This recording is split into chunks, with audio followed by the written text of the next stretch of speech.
Olá, seja muito bem-vindo à Academia da Pele. Hoje a gente vai estudar sobre dermatite atópica, que é uma alergia de pele que muitas vezes confunde um pouquinho as pessoas que trabalham com cosméticos e acaba gerando algumas indicações que, ao invés de ajudar os clientes, pode prejudicar. Mas antes de eu começar a dar esse treinamento para você, se inscreve no nosso canal, toca no sininho para ativar as notificações. E se esse assunto te interessou, se você está entre aqueles consultores que querem prestar um serviço régua alta para o seu cliente, já deixa o seu like. Isso prestigia o conteúdo que eu trouxe para você e mostra para o YouTube que esse quadro é muito querido dos nossos seguidores. Vamos lá?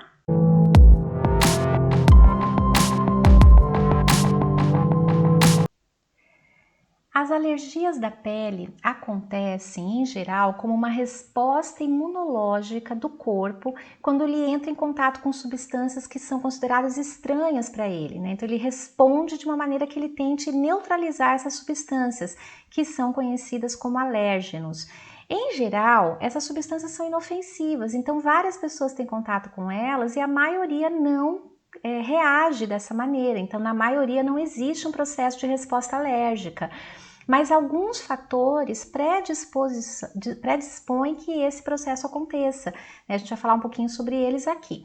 Quais são, então, os fatores de risco que fazem com que algumas pessoas tenham respostas alérgicas a algumas substâncias e outras não?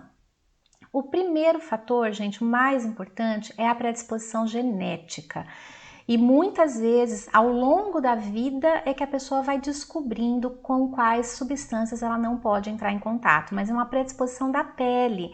Isso é muito importante para boa parte dos meus seguidores aqui que trabalham com revenda de cosméticos e às vezes as pessoas têm respostas alérgicas. Entenda, na maior parte das vezes o problema não é o produto, é uma predisposição daquela pessoa, tá? Produtos industriais, produtos de limpeza e produtos cosméticos, eles têm uma carga alergênica maior. Então, para aquelas pessoas que têm essa predisposição, esses produtos são os produtos de risco onde elas podem desenvolver alergias, tá? Aí a gente vai falar sobre alguns aspectos aqui. Por exemplo, pessoas que têm pele ressecada, elas têm uma tendência maior a ter respostas alérgicas. Por quê? Uma pele ressecada, ela significa um manto hidrolipídico fragilizado. Se vocês já estão me acompanhando aqui no canal há algum tempo, vocês sabem do que eu estou falando. Eu estou deixando na descrição desse vídeo agora o link sobre um estudo do que é o manto hidrolipídico. Não tenho tempo aqui de explicar, mas a grosso modo, ele é uma barreira protetora da pele, formada por óleo e água.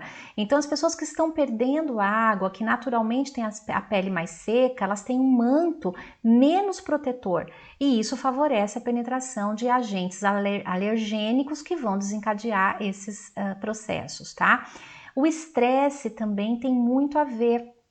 Porque quando a pessoa está num nível de estresse muito alto, é comum essa pessoa ter uma baixa na sua imunidade. Baixou a imunidade, é óbvio que teu corpo fica mais sujeito a perceber de maneira estranha algumas substâncias e também desencadear o processo alérgico. Alteração no padrão de sudorese também, então as pessoas que têm um determinado padrão de suor, de repente por uma alteração hormonal, por exemplo, ela começa a mudar esse padrão de sudorese. Isso pode alterar o pH da pele, que também intervém na proteção da pele e também favorece os processos alérgicos. Então, essas informações que eu estou dando aqui para vocês, consultores de pele, por exemplo, de bem-estar, são informações importantes para você sondar com seus clientes se eles vierem a ter algum processo alérgico, sonda se eles estão enquadrados em alguma desses fatores de risco e também para você sondar antes de fazer a sua venda. É interessante, você sonda e aí essa pessoa vai talvez estar enquadrada e você já entende que existe ali um fator de risco para o uso de determinados produtos, tá? Hoje a gente vai falar especificamente sobre a dermatite atópica. É uma das formas mais graves de alergia e que está diretamente ligado com a genética. Na verdade, ela é uma doença genética crônica, a pessoa nasce com esse problema. É muito comum essa doença na infância e algumas pessoas, quando vão migrando para pré-adolescência, adolescência, fase adulta, elas ficam livres dessa doença, mas existem várias pessoas que permanecem com esse problema também na fase adulta, vão lidar com ele para sempre, porque é uma doença crônica, não tem cura, ela tem apenas equilíbrio, você consegue amenizar os sintomas, mas não tem uma cura, tá? Então, ou a cura acontece naturalmente, passando-se da infância para a próxima fase, ou a pessoa vai lidar com isso a vida inteira. As características de quem tem a dermatite atópica é que a pele é muito seca, as lesões coçam muito e formam crostas. E o lugar mais fácil disso acontecer é na dobra interna do braço e também na parte posterior do joelho, ali na fossa poplítea, tá? Veja bem, não é contagiosa, então se a pessoa tocar nessa lesão e depois tocar em outra região do corpo, isso não vai ser passado de um lugar para outro.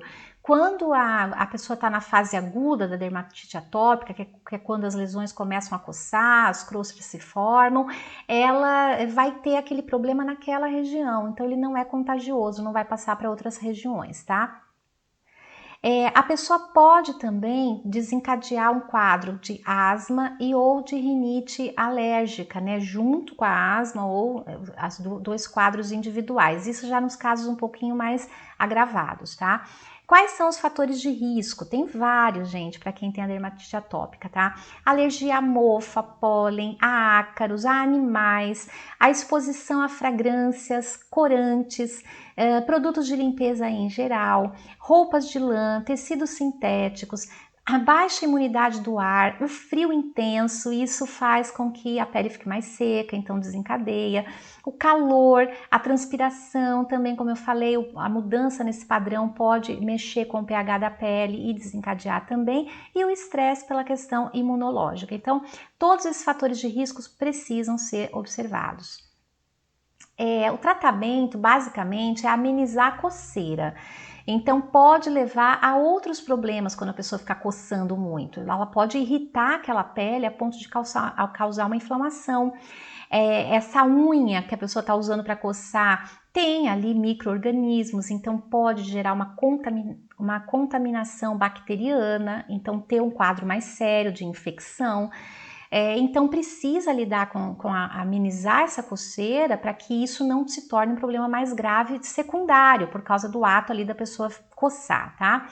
Reduzir a inflamação da pele é um outro foco do tratamento e evitar os quadros crônicos, ou seja, fazer com que cada vez mais essa pessoa tenha menos momentos agudos ali da doença acontecendo, porque se ela tem essas crises recorrentes, aquilo vira um quadro crônico. Imagina a pessoa lidar com isso 24 horas por dia, gente, é muito complicado. Então o tratamento ele vai no sentido de aumentar o espaçamento entre uma crise e outra. A base do tratamento da dermatite atópica é a hidratação da pele. Agora, cuidado, que de repente você pensou, nossa, que legal, eu tenho um público ótimo. Não é bem assim. Cosméticos simples, tá? Eles não tratam a dermatite atópica. Existem cosméticos específicos para esse problema no mercado. E é aí que entra a importância do seu entendimento dessa doença, para que você não venda o seu hidratante corporal para ajudar uma pessoa que tem esse problema, porque não vai solucionar. Ela vai, na verdade, estar gastando dinheiro à toa e pode, inclusive, piorar o quadro, tá? As loções que são indicadas para tratar a dermatite atópica tem marcas específicas para isso no mercado, tá, gente? São marcas vendidas em farmácias a preços caros. Para vocês terem uma ideia, a média do preço de uma loção específica com esses benefícios que eu vou falar, um frasco de 400 ml custa R$180, tá? Então não é um tratamento barato, mas são loções cremosas para melhorar o sensorial daquela região ressecada. São loções hipoalergênicas, então elas têm esse registro junto à Anvisa de hipoalergênico, por isso que um cosmético comum não vai poder ser indicado, porque essas pessoas têm toda uma sensibilidade que eu já expliquei para vocês, então não é qualquer coisa que pode botar nessa pele, senão, como eu falei, piora o quadro ao invés de ajudar. São ativos emolientes que hidratam e amaciam a pele também, porque aquelas crostras que se formam, elas precisam ser amenizadas, então você tem que ter um produto emoliente que vai amaciar aquela região. Ativos anti-inflamatórios para combater, porque é uma inflamação na pele isso, e ativos pré-bióticos. Ativo pré-biótico num cosmético é uma coisa muito específica. Por quê? Porque são ativos que vão estimular a proliferação dos micro-organismos do bem daquela pele. Para quê? Para aumentar a resistência dela contra os agentes alergênicos. Então entende porque o hidratante corporal da sua linha muito provavelmente não pode ser vendido para essa pessoa? Então a função desse vídeo específico aqui hoje não é gerar vendas, mas é fazer com que vocês não vendam errado, tá? Existem produtos fármacos que estão disponíveis em farmácias para tratar esse problema. Então cuidado para não prejudicar o quadro do seu cliente com a dermatite atópica, tá? Outras coisas, outras dicas, né? Evitar, óbvio, o contato com os alergênicos, evitar os banhos quentes e não esfoliar a pele. Por quê, gente? Tanto banho quente quanto a esfoliação danifica o manto hidrolipídico. A esfoliação corporal numa pele íntegra, a pessoa que não tem a dermatite atópica, é bom até fazer 2, 3 vezes por semana, mas uma pessoa com dermatite atópica não é bom, porque ela já tem uma pele com um manto muito fragilizado, você vai agredir mais ainda aquele manto, tá? Assim como o banho quente. Os medicamentos que aliviam os sintomas, eles são indicados sempre por médicos. Então, a especialidade aqui que trata dermatite atópica são os dermatologistas, tá? Então, se você tem um cliente que te busca pedindo informações, você agora está forrado de orientações para passar e também fazer indicação básica. Vá a um dermatologista, ok? Bom, existem outros tipos de alergia da pele, dermatite de contato e urticária. Eu vou falar sobre isso para vocês em outros vídeos, porque senão esse vídeo aqui vai ficar muito grande, tá? Consultor de pele e bem-estar precisa ter conhecimento básico sobre doença de pele. Não despreze os vídeos deste quadro se você quer ser um especialista em pele, um especialista em bem-estar, porque o que eu trago aqui é numa linguagem de quem comercializa produtos para essas áreas. Não é uma linguagem científica, é uma linguagem prática para consultores, para poder orientar os seus clientes. Então, seja um régua alta e gruda nos vídeos aqui da Academia da Pele, porque cada vez mais eles vão te capacitar para você ter habilidades totalmente diferenciadas com relação à sua concorrência no mercado. Então toma posse disso e prospera com vontade, criatura! Bom, eu espero que você tenha gostado de tudo que eu ensinei para você no treinamento de hoje. Se gostou, deixa o seu like. Convido você a acompanhar as minhas postagens na minha fanpage, no meu Instagram e também no blog SOS Glorinha Esclarece. Obrigada por sua audiência, espero te encontrar na programação desse canal de segunda a sexta-feira. Tome posse de todo esse conhecimento que eu passei hoje para você e prospere. Deus te abençoe.